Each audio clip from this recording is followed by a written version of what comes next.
या फिर हमारे साथ कुछ गलत होता है तो हम अपने आप से ये ज़रूर कहते हैं कि हमारी तो किस्मत ही खराब थी, हमने तो पूरी कोशिश की थी, या फिर हमारा तो कोई दोष ही नहीं था।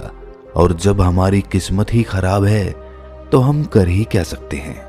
अगर आप भी यही सोचते हैं और यही मानते हैं तो आज की ये कहानी आपके लिए ही है। बहुत समय पहले की बात है, किसी नगरी में एक व्यक्ति रहा करता था। वो अपनी किस्मत को लेकर बहुत रोया करता था। उसे लगता था कि उसकी किस्मत बहुत खराब है और भगवान ने ना जाने क्यों उसकी किस्मत ऐसी लिखी है। एक दिन वो व्यक्ति एक सड़क से होकर गुजर रहा था। तभी उसने देखा कि एक बौद्ध भिक्षु ध्यान में लीन बैठे हुए हैं। वो उन बौद्ध भिक्षु के पास पहुंच गया और उनसे कहने लगा कि हे गुरुवर, क्या आप मेरी मदद कर सकते हैं। इस पर बौद्ध भिक्षु कहते हैं कि बताओ तुम्हें क्या समस्या है और तुम यहाँ पर क्यों आए हो। वो व्यक्ति बौद्ध भिक्षु से कहता है कि हे गुरुवर, मैं बहुत दुखी हूँ, बहुत परेशान हूँ। मैं जो कुछ भी करता हूँ सब कुछ उल्टा ही हो जाता है। जो कुछ भी करने की कोशिश करता हूँ वो सब खराब हो जाता है। मेरे हाथों द्वारा किया हुआ हर काम पूरी तरह से बिगड़ जाता है। फिर चाहे मैं उस काम को कितनी भी अच्छी तरह से क्यों ना कर लूं, कितना भी मन लगाकर क्यों ना करूं, लेकिन वो काम कभी भी सफल नहीं हो पाता। मेरी किस्मत मेरा साथ ही नहीं देती है और मैं आज इसीलिए आपके पास आया हूं। मैंने सुना है कि आप सभी समस्याओं का समाधान कर देते हैं, तो आज आप मेरी समस्या का समाधान कर दीजिए।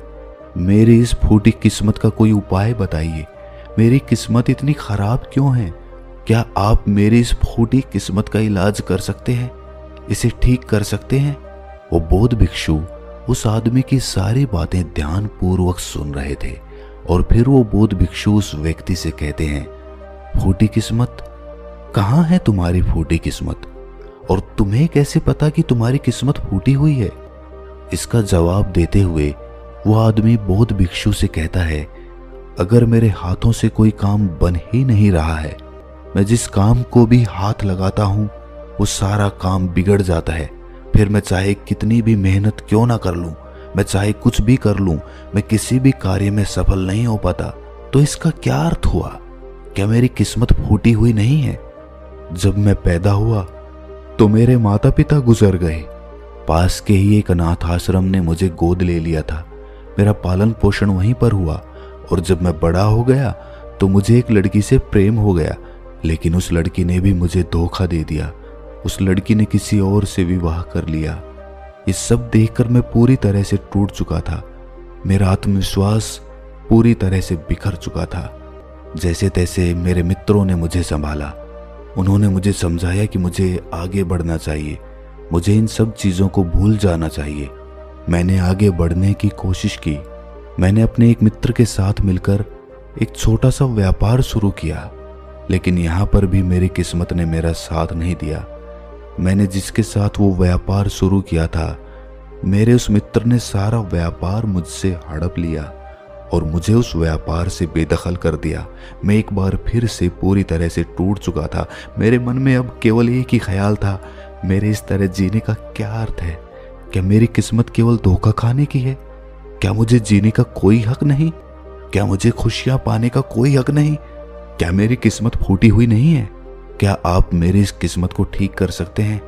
इस पर वो बौद्ध भिक्षु उस आदमी से कहते हैं कि अच्छा ये बात है, तो बताओ कहाँ है तुम्हारी वो फूटी किस्मत? लाओ मुझे दो, मैं उसे अभी ठीक कर देता हूँ और तुम उसे लेकर फिर चले जाना। इस पर वो व्यक्ति कहता है, हे बंते, आप ये कैसी बातें कर रहे हैं? भला मैं अपनी किस्मत आपको कैसे दे सकता हूँ? किस्मत कोई ऐसी चीज तो है ही नहीं कि मैंने निकाली और आपको दे दी। वो तो दिखाई तक नहीं देती है। क्या आप ये बात समझ पा रहे हैं कि आप क्या कह रहे हैं? इस पर उस बौद्ध भिक्षु ने कहा, जब तुम्हें किस्मत दिखाई ही नहीं देती और ना तुम इसे लेकर के घूम सकते हो, तो फिर तुम्हें कैसे पता कि तुम्हारी किस्मत फूटी हुई है? फिर तुम्हें कैसे पता कि तुम्हारी किस्मत खराब है? इस पर वो व्यक्ति कहता है, हे गुरुवर, मेरे साथ सब कुछ हो चुका है, मेरा सब कुछ बर्बाद हो चुका है। उसके बाद भी आप ये कह रहे हैं कि मेरी किस्मत खराब नहीं है? मेरे साथ कभी भी कुछ भी अच्छा नहीं होता। मैं जो कार्य करने जाता हूँ सब कुछ गड़बड़ हो जाता है। अगर मेरी किस्मत सही होती तो मेरे सारे कार्य सफल होते। मुझे अपने व्यापार में भी धोखा नहीं मिलता। तो क्या आपको ये नहीं लगता कि मेरी किस्मत खराब है? इस पर वो बौद्ध भिक्षु उस आदमी से कहते हैं, बंते, मुझे तो तुम बिल्कुल ही ठीक नजर आते हो। तुम्हारा हाथ पैर पूरा शरीर पूरी तरह से स्वस्थ नजर आ रहा है। तुम अभी भी ठीक हो, चल फिर रहे हो, जीवन जी रहे हो, सांस ले रहे हो और तुम अभी तक मरे भी नहीं हो। तो फिर तुम्हारी किस्मत कैसे खराब हो सकती है? यदि तुम्हारी किस्मत खराब होती तो तुम बीमार होते, या फिर तुम्हारे शरीर का कोई अंग पूरी तरह से काम नहीं कर रहा होता, या फिर तुम्हारे शरीर का कोई अंग होता ही नहीं, या फिर हो सकता है कि तुम मृत्यु को भी प्राप्त हो जाते। लेकिन जहां तक मैं देख पा रहा हूं ऐसा तो कुछ भी नहीं है।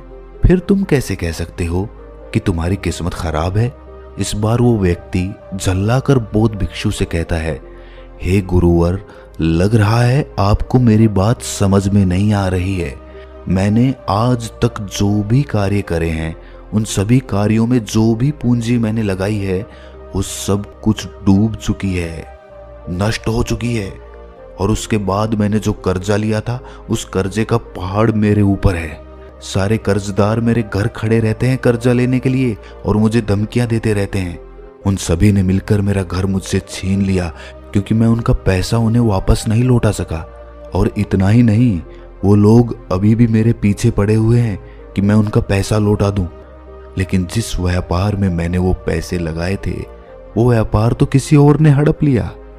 और जब मैं अपने उस मित्र से पैसे मांगता हूं तो वो भी मुझे पैसे देने से इनकार कर देता है।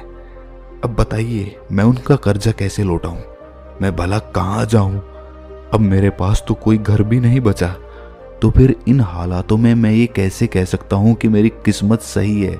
इस पर वो बौद्ध भिक्षु उस व्यक्ति से कहते हैं कि अच्छा ये बात है, इसका मतलब कि समस्या बहुत गंभीर है। तभी वो व्यक्ति कहता है, हाँ बिल्कुल सही, अब आपने बिल्कुल सही समझा है। मैं इस समय बहुत ही दुखी हूँ।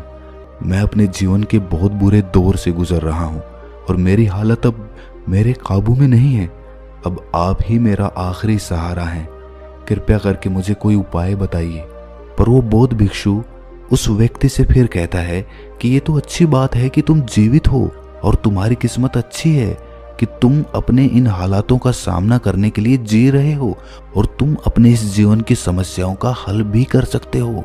इस पर वो व्यक्ति दुखी मन से कहता है कि हे गुरुवर, लगता है अभी भी आप मेरी बात समझ नहीं पाए। इस पर वो बौद्ध भिक्षु उस व्यक्ति से कहता है कि नहीं, मैं तुम्हारी बात को अच्छी तरह से समझ चुका हूँ, लेकिन तुम मेरी बातों को नहीं समझ पा रहे हो। इतना कहकर वो बौद्ध भिक्षु उस व्यक्ति का हाथ पकड़कर एक नदी के किनारे ले जाते हैं और उस आदमी से कहते हैं कि बंते, इस नदी को ध्यान से देखो, तुम्हें क्या दिखाई दे रहा है?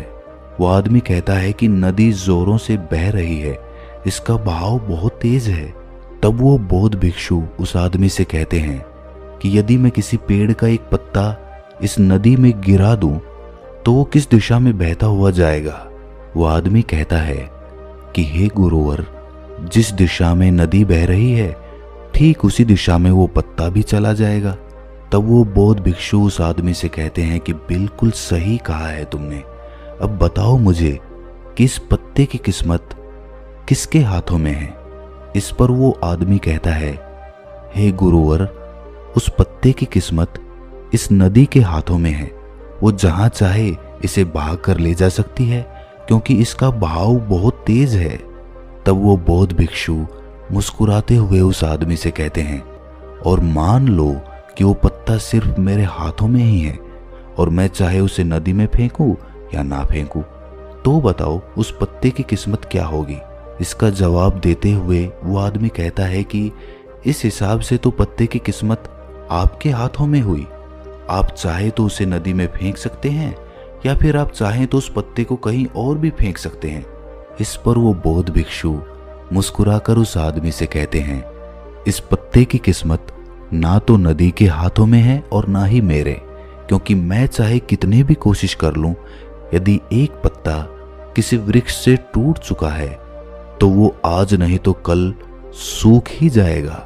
जब तक वो पत्ता किसी पेड़ से जुड़ा हुआ है तब तक उसे भोजन मिल रहा है, ऊर्जा मिल रही है, लेकिन जैसे ही वो पत्ता पेड़ से अलग हो जाता है तो उसे ये सब मिलना बंद हो जाता है। तो अब बताओ उसकी किस्मत अच्छी है या बुरी?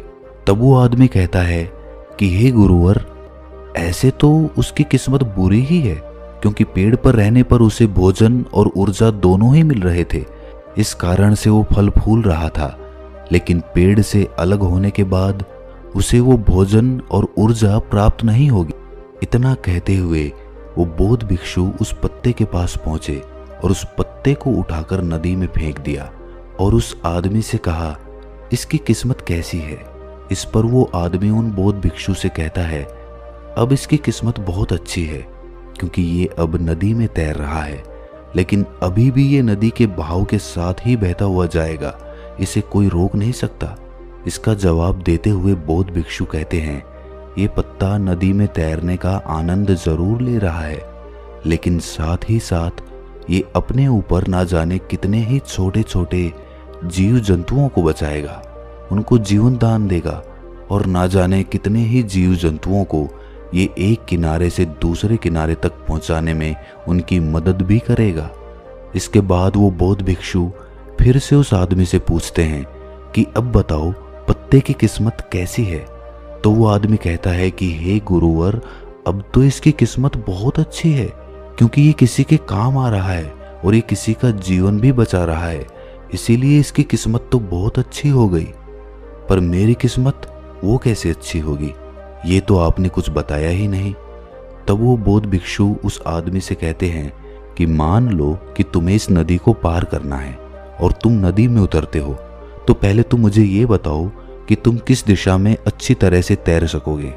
इस पर वो आदमी जवाब देते हुए कहता है कि गुरुवर, जिस दिशा में नदी बह रही है उसी दिशा में तैरना आसान होगा और मैं उस दिशा में आसानी से तैरता हुआ चला जाऊंगा। उस आदमी की ये बातें सुनकर बौद्ध भिक्षु कहते हैं, और यदि मान लो कि तुम्हें इस नदी के बहाव के विपरीत दिशा में तैरना हो, तब तुम क्या करोगे? क्या तुम्हारी किस्मत तब भी अच्छी होगी? वो आदमी कहता है कि नहीं गुरुवर, तब तो मुझे और ज्यादा मेहनत करनी पड़ेगी, तब मेरी किस्मत भला अच्छी कैसे हो सकती है? उस आदमी का ये जवाब सुनकर वो बौद्ध भिक्षु उस आदमी से कहते हैं, और यदि मान लो कि तुम्हारे हाथ पैर नहीं है और फिर भी मैं तुम्हें कहूं कि तुम इस नदी की विपरीत दिशा में तैरकर अपने लक्ष्य तक पहुंचो, तब तुम्हारे मन में क्या ख्याल आएंगे और तुम्हारी किस्मत कैसी होगी? इस पर वो आदमी कहता है कि हे गुरुवर, अगर मेरे हाथ पैर ही नहीं होंगे तो मैं विपरीत दिशा में तैरकर अपने लक्ष्य तक कैसे पहुंचूंगा?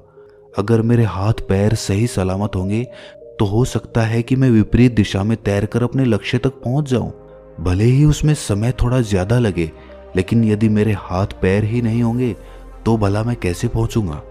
तो ऐसे में मेरी किस्मत तो और ज्यादा बुरी हो गई। तब वो बौद्ध भिक्षु उस आदमी से कहता है कि अब तुम्हें ये समझ में आया कि तुम्हारी किस्मत अभी भी अच्छी है, पहले भी अच्छी थी और आगे भी अच्छी ही रहेगी। बस तुम्हारे अंदर एक छोटी सी तकलीफ ये है कि जो भी समस्या है जो हमारे सामने आ रही है, उन समस्याओं का तुम सामना नहीं करना चाहते हो, लेकिन जिन समस्याओं को तुम पीछे छोड़कर भागने की कोशिश कर रहे हो, वो समस्याएं तुम्हारे साथ ही चल रही हैं। जैसे कि मान लो यदि इस नदी का बहाव और ज्यादा तेज हो जाए तो तुम्हें इस नदी की विपरीत दिशा में तैरने में कितनी मेहनत करनी पड़ेगी।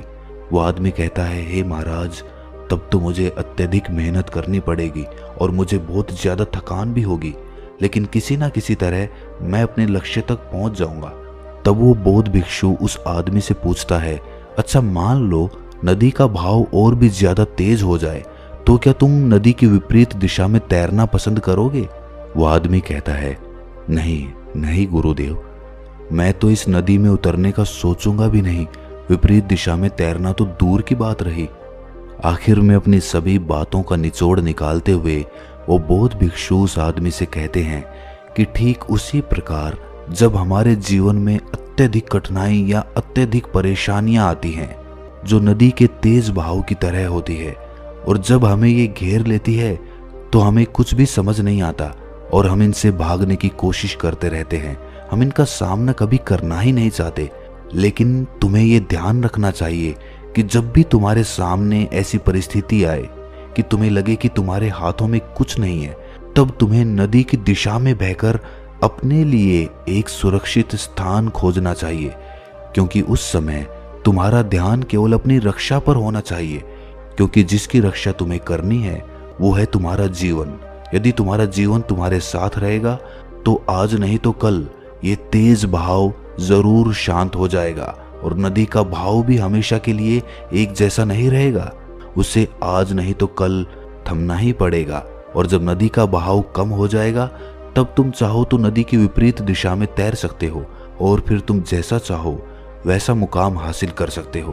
तो अब मुझे बताओ, क्या तुम्हें अभी भी ये लगता है कि तुम्हारी किस्मत खराब है, या फिर तुम्हारी किस्मत अभी भी फूटी हुई है? ये कहकर वो बौद्ध भिक्षु जोर जोर से हंसने लगते हैं, और ये सुनकर वो आदमी भी जोर से मुस्कुरा उठा और उनसे कहता है कि हे गुरुवर, आप सही कहते हैं, मेरी किस्मत पहले भी अच्छी थी, आज भी अच्छी है और आगे भी अच्छी ही रहेगी। मैं पूरी तरह से स्वस्थ हूँ, मेरे हाथ पैर सही सलामत है, मेरा जीवन मेरे साथ है, मेरे पास है, और मैं सांसें भी ले रहा हूँ। हाँ, मेरे पास घर नहीं बचा, लेकिन फिर भी अभी मेरे पास कुछ पैसे बचे हैं, खाने के लिए भोजन है, पहनने के लिए अच्छे कपड़े हैं, जिनकी मदद से मैं एक बार फिर से अपने उन मुकामों को हासिल कर सकता हूँ। जो चला गया बुद्धिमान उसका शोक नहीं करते, और आने वाले कल की चिंता कर्म योगी नहीं करता। अगर मैं बीते हुए कल के शोक में डूब गया तो मैं कभी आगे नहीं बढ़ पाऊंगा। मुझे वो सब कुछ चाहिए जो मैं पाना चाहता हूँ, मैं उसकी तलाश में अब आगे बढ़ना चाहता हूँ। मैं वो सब प्राप्त करना चाहता हूँ, और मैं वो प्राप्त करके ही रहूंगा, क्योंकि अब मैं उस पेड़ से अलग हो चुका हूँ जो मुझे बांधे हुए थी, मुझे रोके हुए थी। लेकिन अब मैं उस पेड़ से अलग हो चुका हूँ, और अब मेरे पास एक ऐसा सुनहरा मौका है जिससे मैं अपने जीवन को संवार सकता हूँ, उसे निखार सकता हूँ। इतना कहकर वो आदमी उस बौद्ध भिक्षु को प्रणाम करता है और अपने मार्ग पर आगे की ओर निकल पड़ता है, और वो बौद्ध भिक्षु भी अपनी राह पर आगे चल पड़ते हैं। अगर ये कहानी आपके दिल को छू गई तो इस चैनल को सब्सक्राइब करके नोटिफिकेशन बेल को ज़रूर प्रेस कर देना।